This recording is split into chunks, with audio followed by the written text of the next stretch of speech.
ॐ ऐं ह्रीं क्लीं चामुण्डाय विच्चे नमः। आपका स्वागत है आपके अपने चैनल वास्तु गुरु में। वास्तु गुरु चैनल आपकी श्रद्धा को ध्यान में रखते हुए समस्त 51 शक्तिपीठ के बारे में आपको बताने जा रहा है। इसके क्रमशः 51 एपिसोड होंगे और प्रत्येक एपिसोड में एक शक्तिपीठ की संपूर्ण जानकारी आपको दी जाएगी। जैसा कि देवी पुराण अथवा महाभागवत में कहा गया है, माँ शक्ति का ध्यान करते हुए आप समस्त 51 शक्तिपीठों के बारे में सुने और जानें। इससे पहले हमारे चैनल को सब्सक्राइब, लाइक और शेयर करें एवं बेल आइकन जरूर दबाइए, जिससे आने वाले एपिसोड की पहली सूचना आपको मिल सके। यदि आप वास्तुशास्त्र से संबंधित किसी भी प्रकार की शंका का समाधान करना चाहते हैं तो स्क्रीन पर दिए गए नंबर पर व्हाट्सएप कर सकते हैं। आइए सर्वप्रथम जानते हैं कि शक्तिपीठ के बारे में देवी पुराण में कौन सा श्लोक कहा गया है। पीठानि चैक पंचाशद भवन मुनि पुंगव अंग प्रत्यंग पातेन छाया सत्या महीतले। शक्तिपीठों की इस उद्भव कथा का वर्णन कहीं कहीं संक्षेप में और कहीं विस्तार से विभिन्न पुराणों एवं शाक्त शैव ग्रंथों में पाया जाता है। इनकी संख्या भी भिन्न भिन्न बताई गई है। जैसे तंत्र चूड़ामणि में शक्तिपीठों की संख्या 52 बताई गई है, देवी भागवत में 108 और देवी गीता में 72।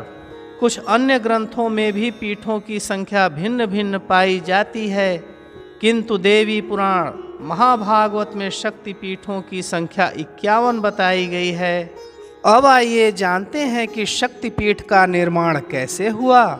जब महादेव शिव जी की पत्नी सती अपने पिता राजा दक्ष के यज्ञ में अपने पति के अपमान को सहन नहीं कर पाईं तो उसी यज्ञ कुंड में कूद करके भस्म हो गईं। जब भगवान शंकर को यह पता चला तो उन्होंने अपने गण वीरभद्र को भेजकर यज्ञ स्थल को उजाड़ दिया और राजा दक्ष का सिर काट दिया। बाद में शिव जी अपनी पत्नी सती के जले हुए शव को लेकर विलाप करते हुए सभी ओर घूमते रहे। उनका मोह भंग करने के लिए भगवान विष्णु जी ने सुदर्शन चक्र चलाया। जहाँ जहाँ माता के अंग और आभूषण गिरे वहाँ वहाँ शक्तिपीठ निर्मित हो गए। इन सभी 51 स्थानों पर जगदम्बा भवानी के विभिन्न रूपों की उपासना की जाती है। जनमानस में परंपरागत रूप से इन सभी शक्तिपीठों का बड़ा महत्व है। इन शक्तिपीठों का स्थान, वहाँ की अधिष्ठात्री शक्ति एवं भैरव का नाम तथा भगवती के किस अंग अथवा आभूषण आदि का कहाँ पतन हुआ था, इसका विवरण विभिन्न ग्रंथों तथा जनश्रुति के आधार पर प्राप्त होता है। प्राप्त विवरणों के आधार पर इन 51 शक्तिपीठों का संक्षिप्त परिचय वास्तु गुरु चैनल के द्वारा दिए जाने का प्रयास किया जा रहा है। माँ आदिशक्ति का ध्यान करते हुए आइए जानते हैं ज्वालामुखी शक्तिपीठ के बारे में। वर्तमान में यह शक्तिपीठ हिमाचल प्रदेश में स्थित है। पठानकोट योगेंद्र नगर रेल मार्ग पर स्थित ज्वालामुखी रोड रेलवे स्टेशन से 21 किलोमीटर दूर कांगड़ा जिले में कालीधर पर्वत की सुरम्य तलहटी में ज्वालामुखी शक्तिपीठ स्थित है। यहाँ देवी देह की जिह्वा अथवा जीभ का पतन हुआ था। यहाँ की शक्ति सिद्धिदा और भैरव उन्मत्त हैं। मंदिर के अहाते में छोटी नदी के पुल पर से जाना होता है। मंदिर के भीतर पृथ्वी में से मशाल जैसी ज्योति निकलती रहती है। शिव पुराण तथा देवी भागवत के अनुसार इसी को देवी का ज्वाला रूप माना गया है। यहाँ मंदिर के पीछे की दीवार के गोखले से 4, कोने में से 1, दाहिनी ओर की दीवार से 1 और मध्य के कुंड की भित्तियों से 4, इस प्रकार 10 प्रकाश निकलते हैं। इनके अतिरिक्त और भी कई प्रकाश मंदिर की भित्ति के पिछले भाग से निकलते हैं।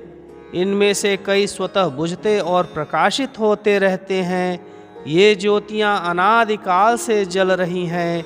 ज्योतियों को दूध पिलाया जाता है और उसमें बत्ती तैरने लगती है और कुछ देर तक नाचती है। यह दृश्य हृदय को बरबस आकृष्ट कर लेता है। ज्योतियों की संख्या अधिक से अधिक 13 और कम से कम 3 होती है। देवी मंदिर के पीछे एक छोटे मंदिर में कुआं है। उसकी दीवार से 2 प्रकाश पुंज निकलते हैं। पास में दूसरे कुएं में जल है। उसे लोग गोरखनाथ की डिभी कहते हैं। आसपास काली देवी के तथा अन्य कई मंदिर हैं। मंदिर के सामने जल का कुंड है। उससे जल बाहर निकालकर स्नान किया जाता है। नवरात्र में यहाँ बड़ा मेला लगता है। श्रोताओं के लिए यह जानकारी अत्यंत महत्वपूर्ण है। हम केवल वही जानकारी देते हैं जो कि प्रामाणिक हो। हमारा चैनल धार्मिक एवं पौराणिक कथाएं, व्रत, पूजा विधि, अनुष्ठान तथा वास्तुशास्त्र की सही जानकारी आपको देता है। हम केवल वही जानकारी देते हैं जो कि प्रामाणिक हो। अगले एपिसोड में हम लोग 10वें शक्तिपीठ भैरव पर्वत के बारे में जानेंगे। ऐसी ही प्रामाणिक जानकारियों के लिए देखते रहिए आपका अपना चैनल वास्तुगुरु।